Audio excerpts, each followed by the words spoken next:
Hello guys and welcome back to Jedi Mantis Tastes, the series in which we pick a whiskey, we discover something about it, we sample it and we give our feedback. Going straight into it today, we have the Fettercairn Fasque Whisky, and this is a whisky from the Highland Region. It's situated under the Grampian foothills, and the name Fettercairn actually means the foot of the mountain. It is currently owned by the White and Mackay distillers, but it was founded in 1824, which makes it one of the oldest licensed distilleries within Scotland, by Alexander Ramsay, who was the owner of the Fasque estate, which is where the type of whiskey comes, the name of the whiskey comes from, and he converted a corn mill into the distillery. You can see the logo is a unicorn. The unicorn was embraced by the Ramsay family as their family crest, and it symbolises everything that is pure and true to the family. However, unfortunately, Alexander was forced to sell the estate when he lost his fortune, and he sold it to the Gladstone family in 1829. John Gladstone's son, William Gladstone, who went on to become Prime Minister and Councillor of the Exchequer, he was instrumental in actually passing various reforms on the taxation of the whisky, so helped to just support the growth of the whiskies, I guess coming out of Prohibition and such. The distillery did have to be reconstructed. That was during between 1887 and 1890, and that was due to some damage that was caused by a fire. The next interesting piece of information for the distillery is in 1939 it was acquired by the National Distillers of America, but then fast forward some years to 1971, where it was acquired by the Tom Intool Glenlivet Distillery Company Limited.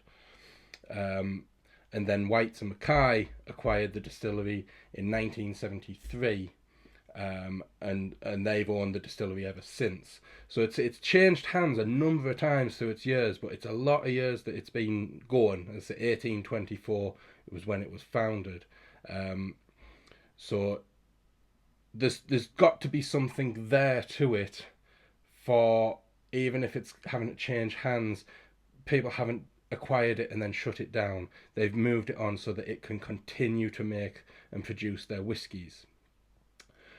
So the whiskey we have, this is the bottle here. So it's quite a typical bottle, nothing too special. It's quite run of the mill. You've got the unicorn logo there. Fettercairn Highland Single Malt Scotch Whisky Fasque, established by Sir Alexander Ramsay, 1824. 42% volume. Not much information on the bottle itself, but if we go back to the holding box, we at the Fettercairn Distillery are proud of its established role in the heart of the community. Fettercairn is a town as well as being just the distillery. And as a local myself, speaking for all of the workers of the distillery, past and present, I hope that you too share our enthusiasm for the wonderful Fettercairn malt and enjoy drinking it just as much as we have enjoyed making it. That was written by David Doig, who is the master distiller. Turn to the back, we've got the information I covered, founded by Sir Alexander Ramsay, 1824, his family's Fasque estate. Doesn't mention the selling of the company and moving to different distillers on the box. That was done through research. The websites I've used will be posted down below, so that you can have a look yourself. There may be more information that I've just not bothered to put into the main video. So there's more information out there, as well as finding where it is, if they do distillery tours, as most distilleries do these days. You can have a look more yourself. As I said, the links will be down below. Staying true to their values, Ramsay family provided fair employment for the people of the village in the time of illicit production, so that's Prohibition. The unicorn, symbolising all that is pure and true, is embraced by the Ramsay family. Noble beast today adorns every bottle of the Fettercairn single malt whisky as a seal of the purity within. He goes on to mention the Fettercairn means foot of the mountain, surrounded by luscious green glens. The village lies in one of Scotland's most fertile regions. Full of natural ingredients from ice-clear Grampian mountain water to barley grown on the fertile soil. These are crafted and then married to produce a highly distinctive single malt whisky. Says crucial to this approach is our unique ancient irrigator ring, which allows cascading water to flow over the neck of the spirit still. This means only the purest cut of the spirit is collected. It then goes on, it does say, visit our village distillery. So there is tours, so have a look into that if you're interested in doing that. As I've said in previous videos, it's something I've personally always wanted to do, and I will get to one or more in the future. I'm sure I will, because it's if you like your whiskey or you want to learn a bit more about whiskey, I can only assume there's nothing going to be more instructional and informative than actually going to the distillery, seeing how it's made, and then at the end having a taste of them. So long as you're not driving, fill your boots. So there is a website there, there is an email address. So that's the box, that's the bottle. You can start to see the colour here, but we are going to use our Glencairn glass. So we'll, nice little pop, pour a little bit in, not too much. What I'm going to do it slightly different this week. Previously I have been adding the water before we look at the colour, so we're going to look at the colour first. So I need the light. So you can see the colour of it is quite dark. It's quite a distinctive, like a honeyed amber liquid in there. Nice little golden glow to that when you swirl it round. Just that glistening, sort of like honey yellow, but when it settles, a lot darker in appearance. It looks a fine whiskey. So we'll have a smell of it. We'll only add the water to taste, so we'll smell it now.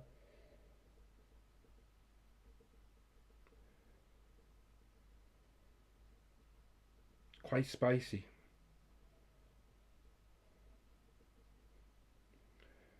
Fruity as well. Quite nice on the nose. A little bit of toffee, treacle toffee type of scent in there.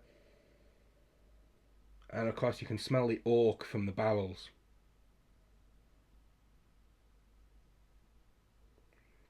I'm going to add a bit of water now and have another smell, because the water may just release a few more scents. Plenty of ice in that jug. So we'll have another swirl around just to release those flavours. And in with the nose. So yeah, a lot more gentle, a lot more subtle on the nose now. But still getting that treacle, that oak, the fruit scent. Just lingering on the back of the nose. Move this light back again. So let's have a taste.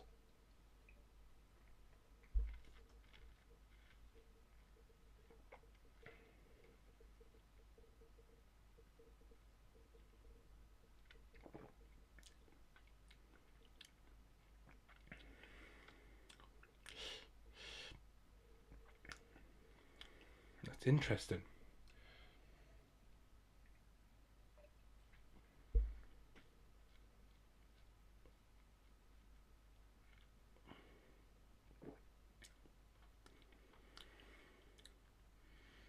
Definitely got that spicy tone, and that's the taste the oak in there as well.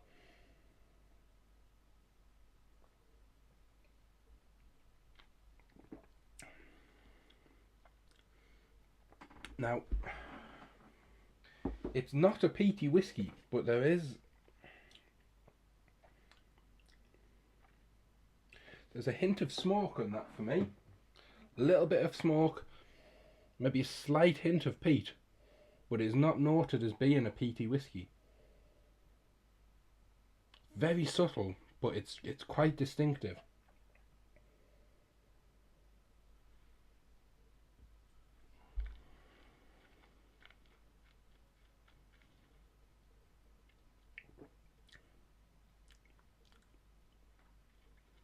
Little taste of the toffee in there. Definitely, it's not on the nose, but on the palate, very slight hint of peat in there.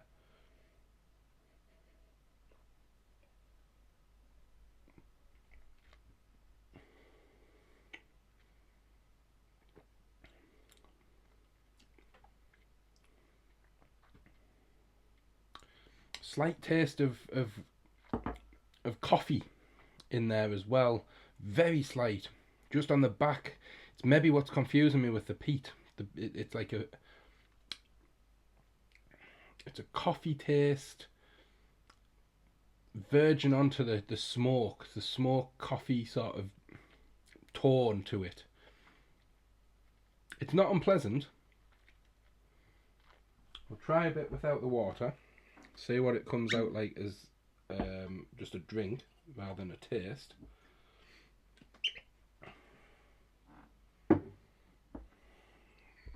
Back in there. A lot more compact.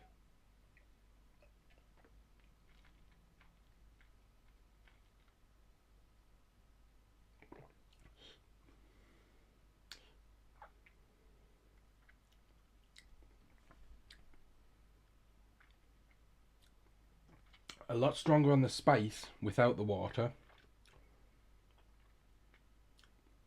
And that taste of peat is gone. So watered down, that loosens everything up enough that it can detect a little hint. I'm saying peat, it's probably more smoked, the smoked sort of taste, which usually comes from peat.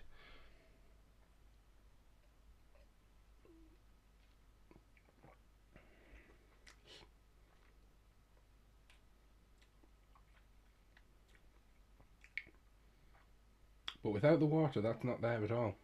And it tastes more almost chocolatey, like a mocha. Yeah, it's not bad. Very different without the water.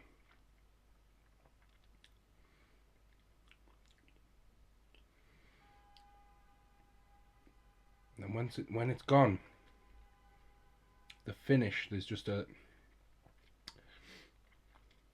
light vanilla, getting the spices still.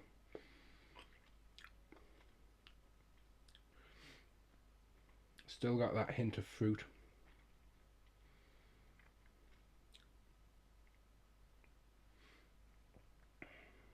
Warming around the mouth, back of my lips, tingling. So yes, that was the Fettercairn. Quite a complex flavour in there. Not as smooth as it could have been. Could have been a bit smoother going down. I said left a bit of a tingle in the mouth, which for a 42% whiskey you wouldn't really expect so much of that. But not bad in any sense of the word. So the Fettercairn, nice and dark. You don't see many whiskies that dark in colour. You can see through the bottle there, almost red. Very, very dark amber. Which for a one which isn't actually used, as far as I could find, it's not used or distilled in a sherry cask, which would usually offer that red. It's quite different. So that was the Fettercairn. Would recommend trying it if you want to try a Highland. It was quite a nice one. Comment down below if you have tried it, what you thought of it. Like the video, it means a lot. And subscribe so you don't miss any of the whiskey tastings. They're generally coming out at the moment every Friday. I am starting to run out of different whiskies that I've got, so they will slow down after that, as I have said before. Next week, I'm going to give you a little exclusive, excuse me, to what we're trying next week. And next week we are trying the Glendronach. I'm not going to hold that up too long. That is a rather special whiskey to me, one I got in a Black Friday deal. It's no longer available on the market from what I can tell. It's a 15-year-old malt. It's another Highland, and that'll be next week's whiskey. So be a bit more information on the whiskey rather than the price. The Fettercairn, usually you're looking around £35 in the different stores for that. I'll post a couple of stores with links as to where you can buy that down below as well. So yes, like, comment, let me know what you think of that one. What if you've tried the Glendronach, or if you tried any of the others? Give us a comment down below. I'll get back to you. Subscribe, and we've got gaming videos back next week. We had Pokemon yesterday, back in full force from next week. I'm just going to go and record them now. See you next week, guys. Thanks a lot. Cheers.